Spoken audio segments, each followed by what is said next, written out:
Assalamualaikum warahmatullahi wabarakatuh. Perkenalkan, nama saya Siti Nurbiligis dari Universitas Pancasakti, Bekasi, dengan nomor NIM 2892356 dari Prodi Manajemen. Di sini saya akan membahas soal UTS Etika Bisnis dengan dosen pengampu Bapak Muhammad Taufan Nugroho S.Si MM. 1. Pasar persaingan sempurna.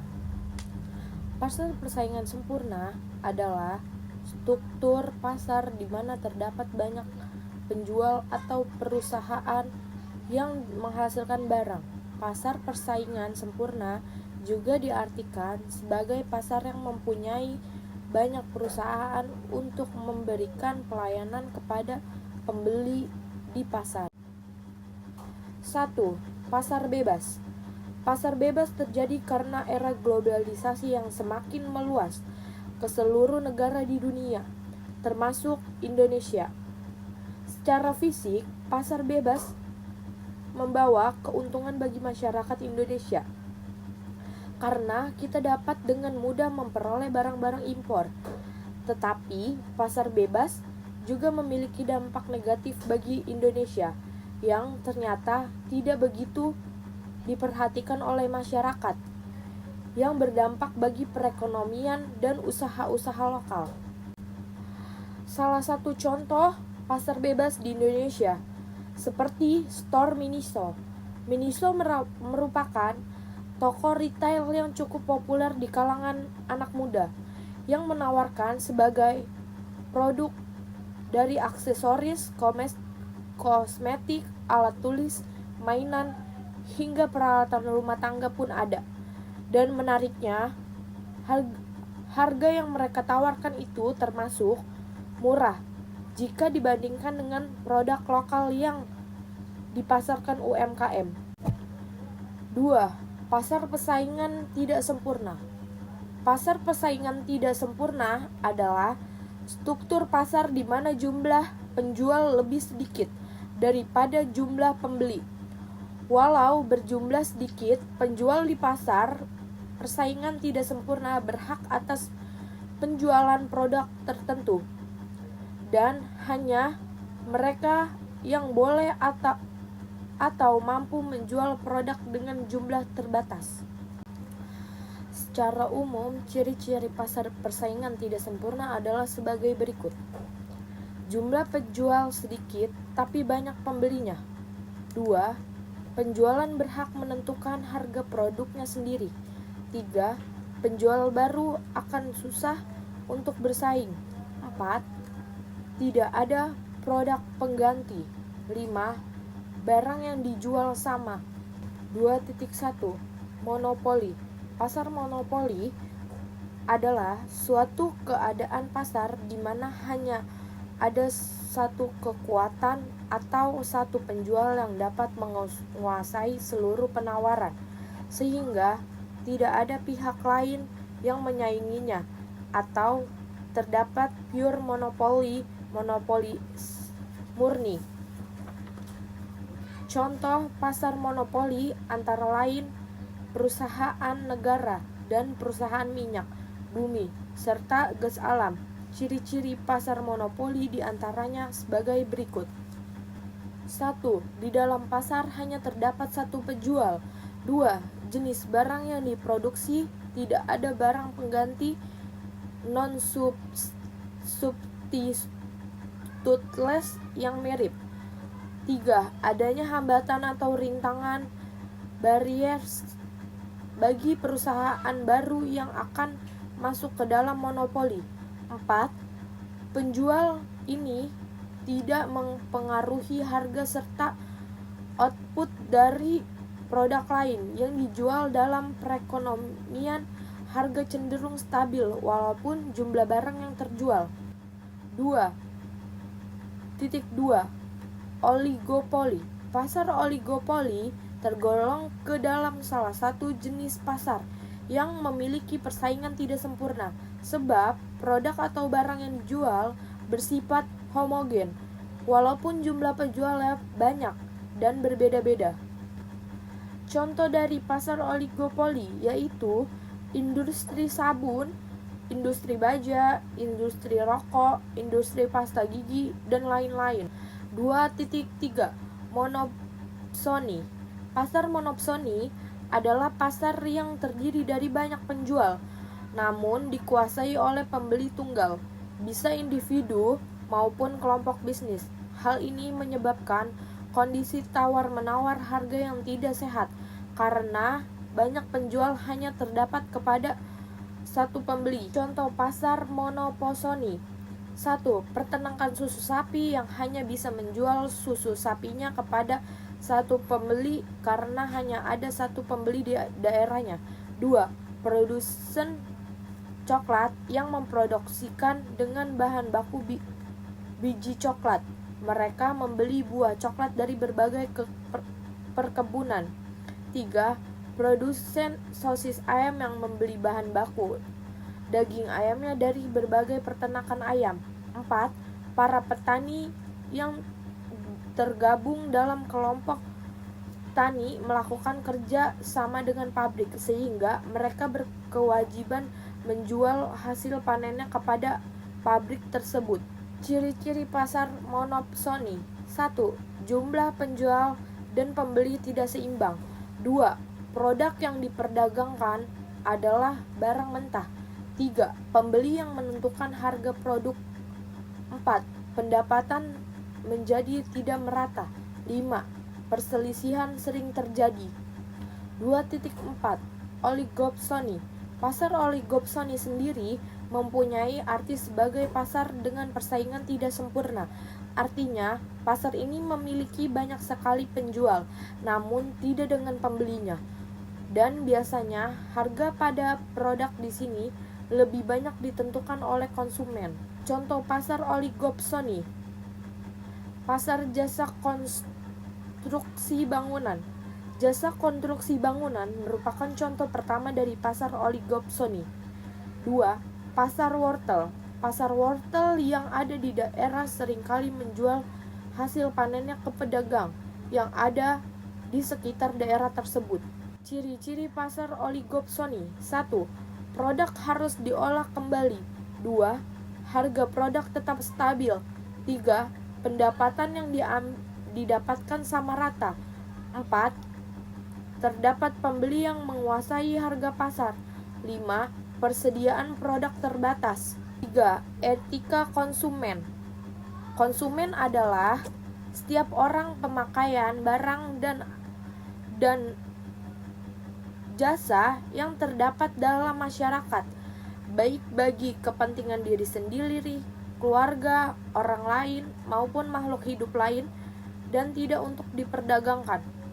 Menurut Hornby, konsumen customer adalah seorang yang membeli barang atau menggunakan jasa seseorang atau suatu perusahaan yang membeli barang tertentu atau menggunakan jasa tertentu. Sesuatu atau seseorang yang menggunakan suatu persediaan atau sejumlah barang sehingga orang yang menggunakan barang atau jasa. 3.1 Bisnis dan pelindungan konsumen. Masyarakat bisnis, pelaku bisnis beranggapan hanya bertanggung jawab, memenuhi kebutuhan dan bersikap netral.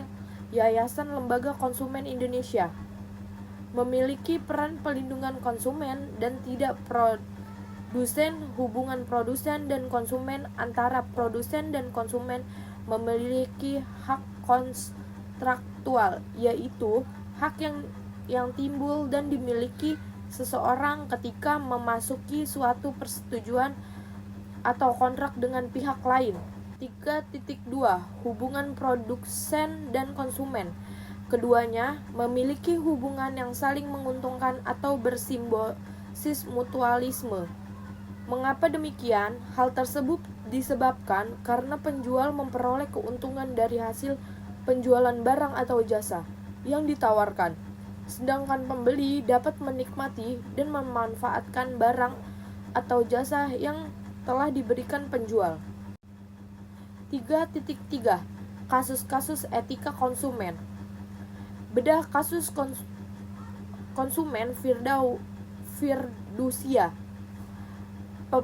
Pengaduan konsumen tentang pembayaran angsuran motor melalui jaminan Firdusia masih marak terjadi hingga kini. Adanya kebutuhan konsumen dan stimulus kemudahan dari sales perusahaan penjual motor menjadi proses jual beli lebih mudah, bahkan bagi seorang tukang beca sekalipun yang terdapat hariannya relatif rendah. Kasus posisi. Las yang berpotensi sebagai tukang beca membeli kendaraan sepeda motor Kawasaki hitam. Selanjutnya, No meminjamkan identitasnya untuk kepentingan Las dan mengajukan pinjaman pembayaran motor tersebut dengan jaminan Firduansia kepada PT AF. Hal ini terjadi karena fasilitas yang diberikan oleh NA sales perusahaan motor tersebut. 4. Etika periklanan. Etika periklanan bisa diartikan sebagai kumpulan ketentuan normatif yang berkaitan dengan profesi serta usaha di bidang periklanan yang telah disepakati bersama dan hendaknya diterapkan dalam menjalankan usaha periklanan. Etika periklanan di Indonesia diatur dalam Etika Parawira Indonesia versi terbaru Amademen 2020 yang diterbitkan oleh Dewan Periklanan Indonesia. Etika Pariwara Indonesia disusun untuk mengatur sikap dan cara berperilaku para pengusaha periklanan, terutama organisasi yang tergabung dalam Asosiasi Anggota Dewan Periklanan Indonesia. 4.1 Fungsi iklan. Untuk mempromosikan produk baik berupa barang atau jasa agar konsumen selalu mengingat produk yang diiklankan, untuk menarik konsumen pembeli produk, untuk menarik konsumen merekomendasikan produk yang diiklankan kepada orang terdekatnya. 4.2 Jenis-jenis iklan. Jenis iklan berdasarkan sifatnya. 1. Iklan niaga. Iklan niaga adalah iklan yang dibuat dengan tujuan agar orang tertarik untuk menggunakan atau membeli produk atau jasa yang mereka tawarkan. Contohnya, iklan Indomie, Sprite, Sajiku, iklan kendaraan, dan lain-lain. 2. Iklan layanan masyarakat. Iklan layanan masyarakat adalah iklan yang tujuannya untuk mempengaruhi orang agar memberikan dukungan atau mengikuti kampanye yang dilakukan pembuat iklan. Contohnya, iklan anti narkoba, iklan lingkungan hidup, dan lain-lain. Jenis-jenis iklan berdasarkan media yang digunakan. 1. Iklan cetak. Iklan cetak adalah iklan yang dipublikasikan melalui media cetak seperti koran, majalah, surat kabar, tabloid, dan sebagainya. Berdasarkan ruang yang digunakan iklan, jenis ini dibedakan lagi menjadi dua bentuk, yakni iklan baris dan iklan kolom. 2. Iklan advertorial. Iklan advertorial adalah jenis iklan yang dikemas seperti berita dengan bahasa penulisan jurnalistik. 3. Iklan display. Hampir sama seperti iklan kolom, namun mempunyai ukuran yang lebih besar, gambar dan tulisannya dari iklan kolom. Jenis-jenis iklan berdasarkan isinya. 1. Iklan pengumuman. Iklan yang isinya menyampaikan pengumuman mengenai suatu peristiwa, kegiatan, ataupun lainnya. 2. Iklan penerangan. Memberi penerangan tentang suatu hal dan istilah lain. Iklan jenis ini bisa juga disebut iklan layanan masyarakat. 4.3 Kasus-kasus etika periklanan. Kontroversi melanda persaingan industri air minum dalam kemasan ketika konflik antara Aqua dan Le Mineral menjadi sorotan Public, serta PT Tirta Invertama, produsen Aqua, terbukti melanggar 3 pasal sekaligus dalam Undang-Undang Nomor 5 1999 tentang larangan praktik monopoli dan persaingan tidak sehat. Pasal 15 ayat 3 huruf B yang berbunyi pelaku usaha dilarang membuat perjanjian mengenai harga atau potongan harga tertentu atas barang dan atau jasa yang memuat persyaratan bahwa pelaku usaha yang menerima barang dan atau jasa dari pelaku usaha pemasok tidak akan membeli barang dan atau jasa yang sama atau sejenis dari pelaku usaha lain yang menjadi persaing dari pelaku usaha pemasok. Berikut adalah daftar pusaka dari presentasi di atas. Sekian yang dapat saya sampaikan, kurang lebihnya mohon maaf. Wassalamualaikum warahmatullahi wabarakatuh.